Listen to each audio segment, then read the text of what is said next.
So you have your favorite motivational podcast or your favorite book that you may read that gives you positive affirmations in your life, and it may be a sound recording that you listen to. But this week on Motivation and Confidence, we speak with the founder, Scott Harrell, in his new app called InnerJam, which combines affirmations with your choice of music. Stay tuned. All right, everybody worldwide, you're now tuned into Motivation and Confidence, where we help you do your daily best. And I'm your host, Tom Danger. Well, my name is Scott Harrell, and I'm in this with my wife, who's Julie as well. And we have one heck of a superstar developer working with us in Los Angeles as well. Okay. So we're really excited to be, to have a really great team. My background is actually in private investigation. I have well over 20 years of running a private investigation agency in Texas and Florida. And prior to that, I was military. I was military intelligence business. Probably what a lot of people would call a spook. And I had a fun career, like a really good time, and wanting to understand, how to gather facts and how to take those facts and create actionable information, actionable intelligence, really is what got me involved in becoming a private investigator. And during that period of time, I learned a lot. For a long time, I was a sort of a one-man show, and I had to not only be the private investigator, but I had to be the marketer, I had to be the business guy, I had to be the accountant. I had to learn how to do all of that. Right. And my day was really, really busy. I was fortunate that I worked in locations where I had a lot of work, and my business was doing very well, and sort of. Last thing I really needed was additional, time being asked of me, or that wasn't dedicated directly to to surveillance or conducting investigations and that sort of thing. And they started hitting all the private investigators up with continuing education, and to my mind, wow, this is just another thing that I've got to complete and I've got to fit into my very, very busy schedule.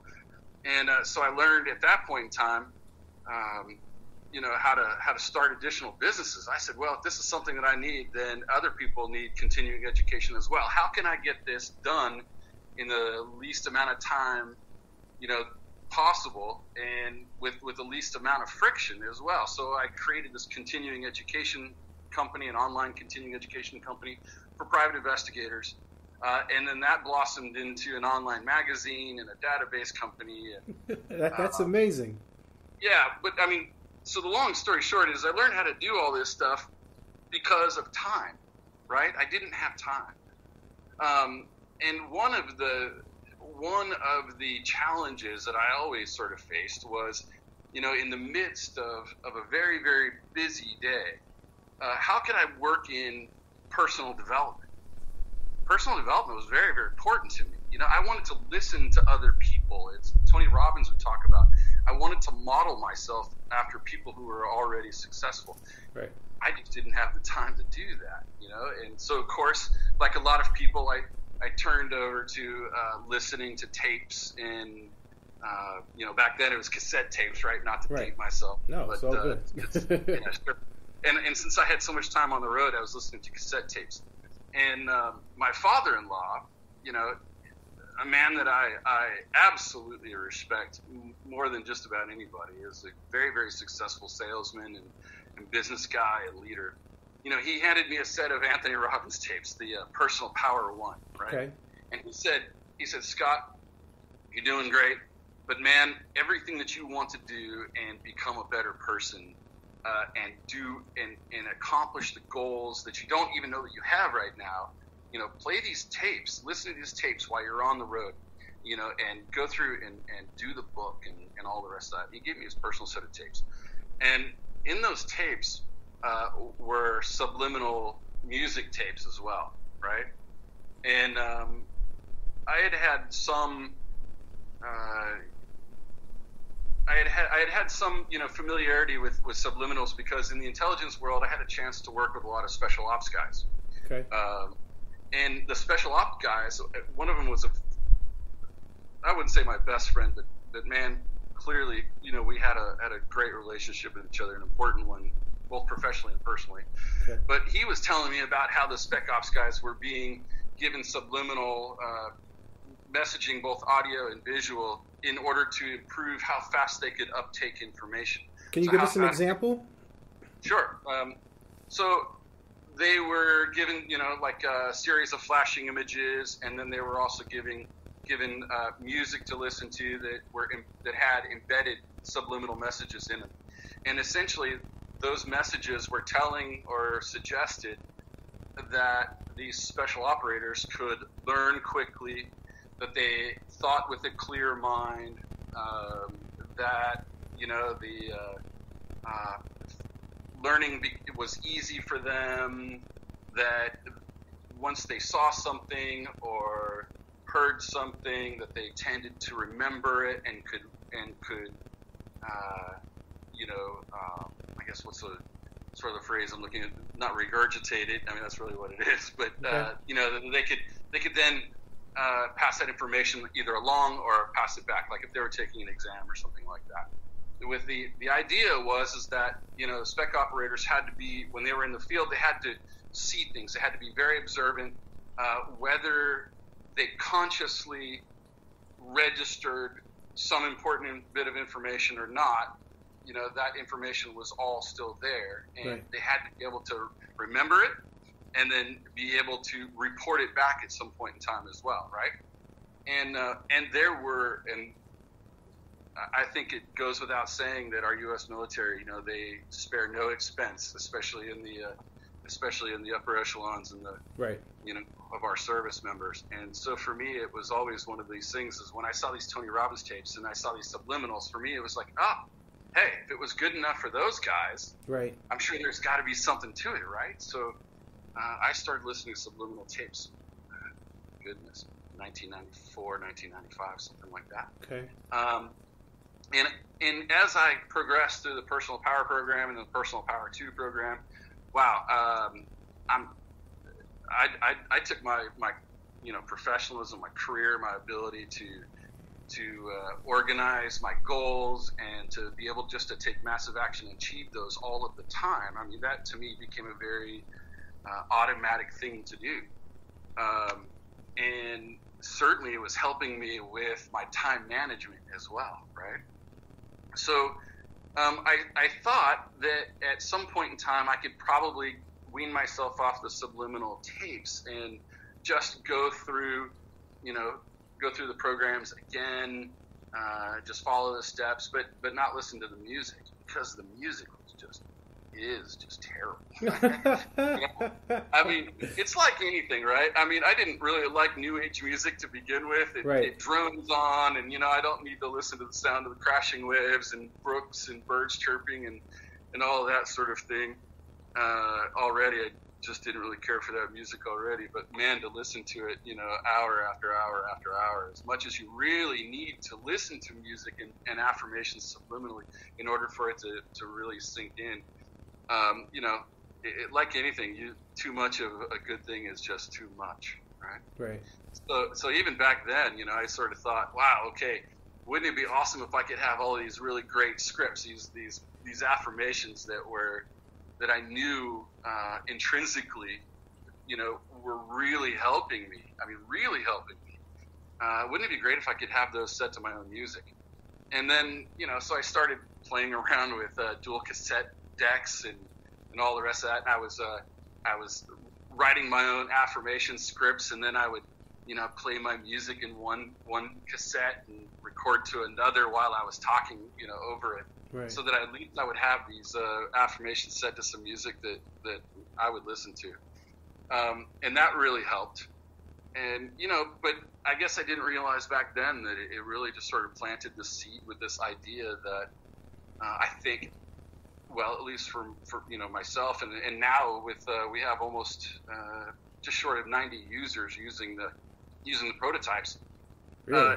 It is one of these things that everybody else agrees too. Hey, I'm going to listen to these affirmations more often because I can listen to the music that I enjoy listening to, right?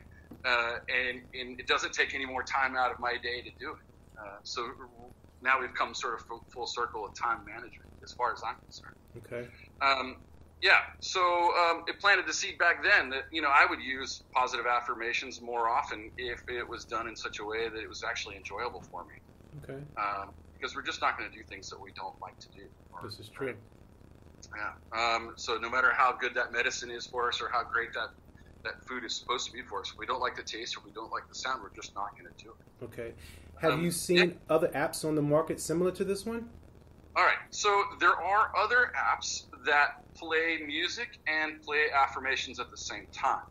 There are no other apps that I have been able to find that play downloadable, selectable affirmations and play them subliminally with music of your choice. That doesn't exist. Okay. And so as a matter of fact, thank you for sharing the prototype with me. I did attempt to use it probably 2 or 3 times, and I thought I had the concept of it, but walk me through it, because I see you had one that said work goals. I think another one was like lose weight, and another one was like business something, and then it has like, so walk me through the process of what the end product is supposed to look, feel, and sound like. All right. So the end product of InnerJam is simply this. You can select a set of affirmations, right, based on your goals. So you just talked about 3 different affirmation sets that we have in InnerJam. One is business success.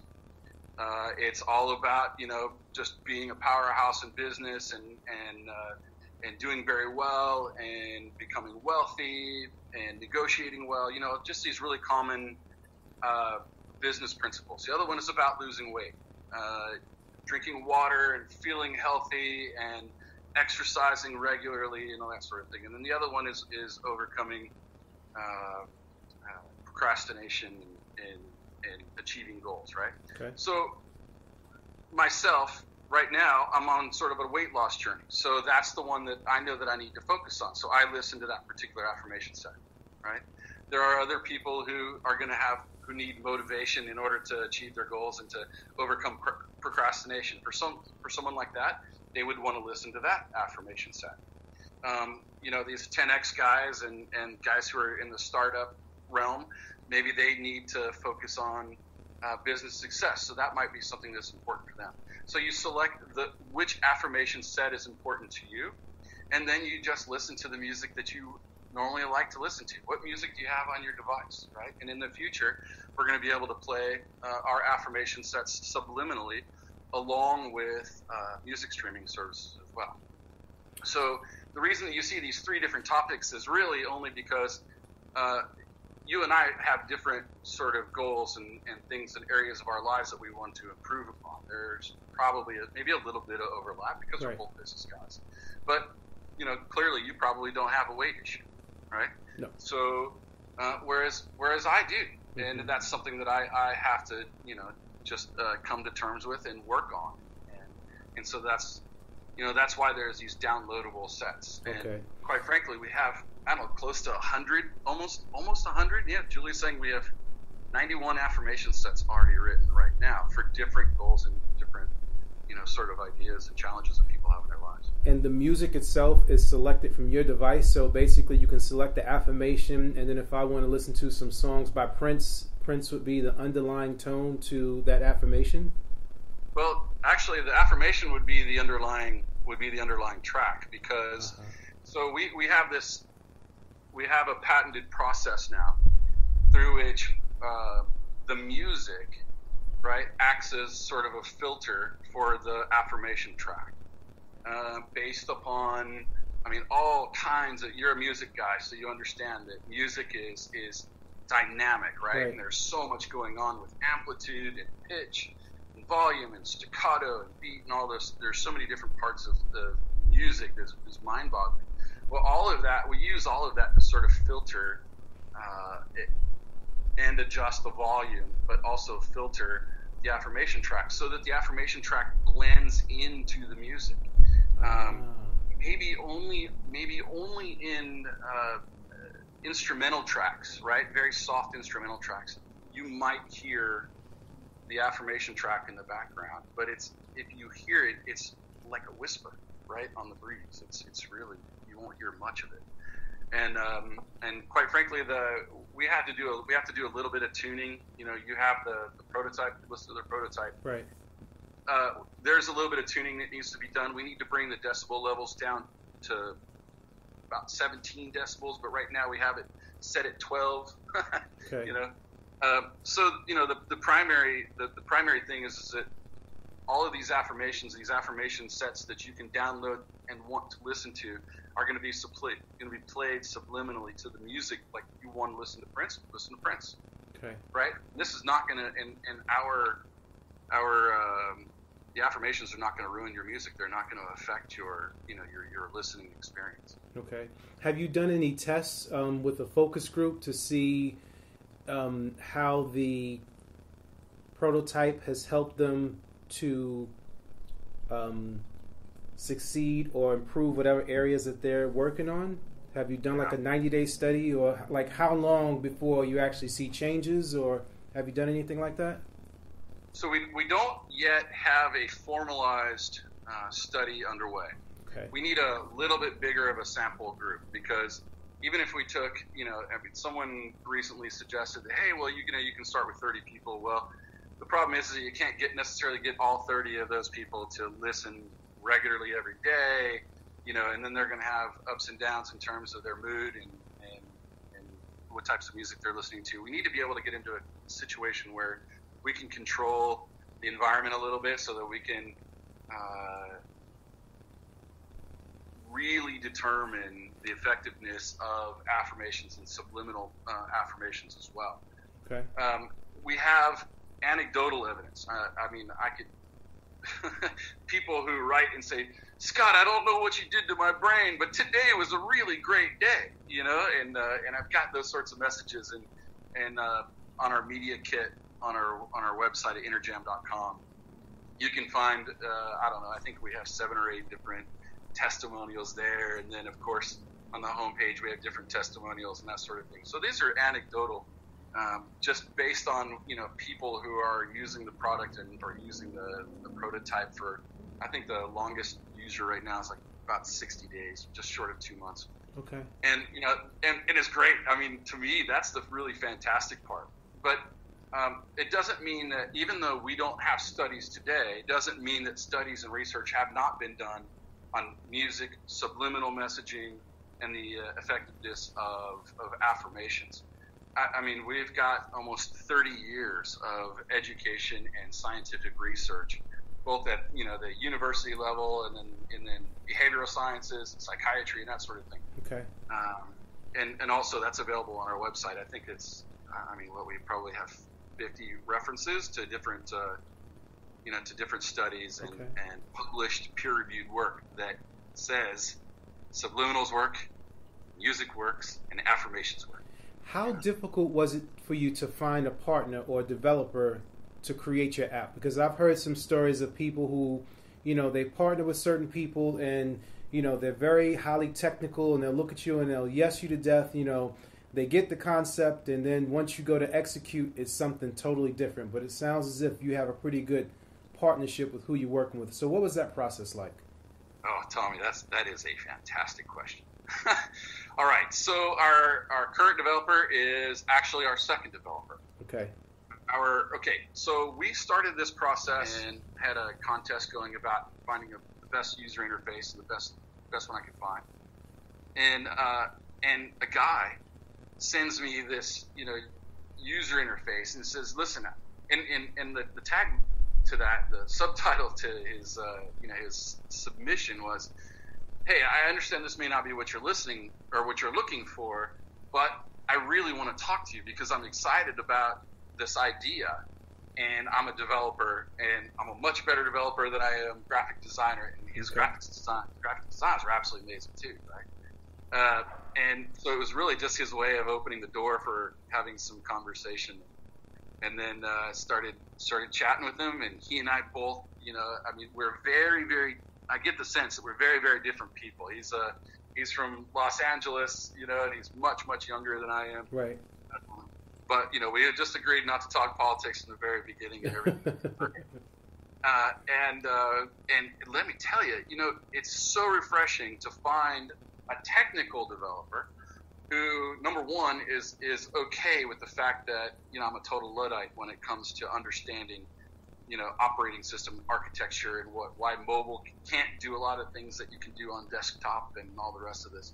And he sort of drugged me kicking and screaming into things like, using Slack and code repositories and all this really great stuff. And he's been really gentle on me about that as well. I've worked in the past when I was doing online stuff, previous businesses. You can find technical guys who just, they have zero patience for people who don't understand their world. Right. So Elliot's been really great in that respect. And then it just turns out that Elliot's got the chops to pretty much code anything that he wants to do, you know. And we share the same vision. We understand that InnerJam is going to have a really fantastic effect on a lot of people. Okay. We believe that, in our core, right? And then also couple that with the opportunity in the M-health space, the mobile health space. Right. Wow, 2018, I think it was $8 billion, but they're saying by 2025, it's going to be worth $111 billion. Wow. So we're talking about apps that cover health and wellness, right? We fit into that space. So when do you plan to launch, and what's the next phase of the development? All right, so next phase for us is we're going to launch on Kickstarter next week. Okay. So next Monday, we're going live. That's been, for anybody who's not launched a Kickstarter sort of a project and really hope to be successful, it's a lot of work. So it's taken pretty much 80 hours a week of our time. Wow. Make sure you send me the link so I can post it within the podcast as well. Well, thank you very much for that. I appreciate that. No problem. We're going to need all the help we can get. So we're doing that just to sort of for two reasons.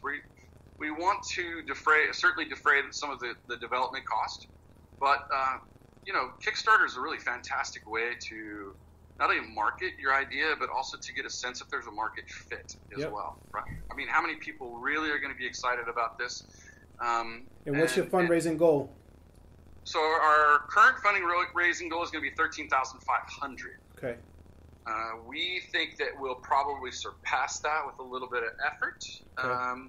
We have a lot of pre-commitment already, which I think puts us pretty close to about halfway for our funding, our funding goals. But we're, that's like minimum. That really just sort of gets Elliot excited and interested to, continue the development phases, and also we have a few administrative costs that we have to cover in terms of cloud servers and app hosting, through App Store and a bunch of business administrative stuff that really needs to be attended to as well. Okay. So we're going to do a 30-day Kickstarter. We hope we do well, but if just the chips will fall where they may. Okay. And then after that, we all think that based on our last meeting, that we can get a live version 1 product out before everybody starts making their New Year's resolutions. Okay. Wow. That's our big goal. Our big goal is to slot this in with people who are, going to make a go out of bettering themselves, and at a time when we all need the most motivation too, right? January 1. Yeah, but it's so interesting that, especially with social media and the products that you're creating, the platform that we have, that wellness and mental health issues are at an all-time high, even though we have an abundance of information being thrown at us, and you can do great and you can feel better and read this article, and it still seems as if it's still not enough. It's not enough. I agree. And I think, that could be a subject of a completely different podcast, Tommy. I really Absolutely. do. I think there's a lot of reasons why we're facing some, or what.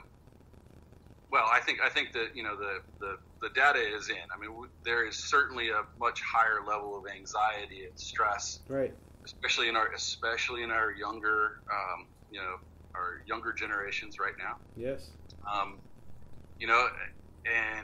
And I think there's a lot of causality behind that, right. But I also wonder too, if it's not the fact that we have all of this social media and we have this, more or less an anonymous way, or at least maybe not, if it's not anonymous, it's more sort of detached, right, at arm's length. I can go off onto Twitter and say I'm having a bad day, right? And then I'm going to get other people who are going to sort of circle their wagons around me and say, you know what, I'm having a bad day too. So misery loves company, right. And so I think that's part of social media. It's a lot like the news cycle. Absolutely. But on the flip side, Scott, not to interrupt you, is what guest I had on before, his name is Michael Boltz, in his interview mentioned of the highlights. So when you look at Instagram and you see that image of you and your wife vacationing, and you're developing another company and you're doing all these wonderful things, and to a person's own self-value who may not have the ambition that you and I have to do certain things, now they put pressure on themselves, like they're not living up to that highlight that we've created online, and it creates a separate dynamic which can push you into depression and make you feel as if that you're not performing at the peak in which you should. So it's a duality that's definitely there. Yeah, man, you there's a lot of truth there, a lot of truth. But if I could sort of expound on what you're saying, I think, you said people who don't have the ambition to move to another country or start another business or become a better version of themselves. We're never going to reach those folks. It's the folks who have the ambition, who really have that inner fire, that desire to become a better person, to live up to the influencer standard, right? Which is really terrible. It's bunk. Right. And I hate to say the fact that, my Instagram account's pretty, right? I don't have a lot of followers, but I live in a really pretty place. And it's hard for me, I'm not going to go take dreary pictures, and the rest of that sort of thing, just to sort of placate people. But what it is you get these people who have this fire and this ambition, but they don't have the education, or they don't have the knowledge of what and how to take the steps towards their goals. Right. It's the people who go, okay, this is my goal, but I don't know how to get there. There's no path. There's no forged road that they can follow along. And a lot of these folks, are they're not necessarily trailblazers. They're not going to go cut a path where one doesn't exist. Right. So what I hope that InnerJam does in this particular space is that hopefully InnerJam is just like one part of just one column, right, of what InnerJam Incorporated will eventually become. But since we're going to talk about the app, I hope that the app is one of those things where using affirmations, using them correctly, using them repeatedly, and using them in a way which they can get emotion involved, right? Emotion and motion go together, and that's part of music. If we can give them that sort of a tool to increase their motivation, in order to maybe go ahead and go blaze that trail, then I feel like that's where we're winning, right? Absolutely. If nothing else, if one person Absolutely. says, Scott, I used InnerJam and it changed my life, then you know what? I'm done. I've done exactly what I've set out to do, and my world is great, right? Just one person. That's all I need. Well, Scott, I definitely want to thank you for coming on the podcast, and we wish you and your wife much success in the launch of your product. We're looking forward to watching the further developments, and hopefully, not hopefully, but once you exceed that Kickstarter goal, we're just excited to see you guys grow. But thank you so much for being a guest on the podcast. Tommy, thanks so much for having us. I really, really appreciate the opportunity to talk with you, man, and get the word out about our product. Cool. And hopefully we can all just sort of bridge that gap between the folks who are not feeling great right now, and maybe we can help those folks out too. That's the goal. Thank you for tuning into Motivation and Confidence, where we help you do your daily best. Like, subscribe, or leave a comment. Check us out on various platforms: Spotify, iHeartRadio, Google Play, Overcast, Castbox, SoundCloud, YouTube, iTunes, TuneIn, or Alexa Media.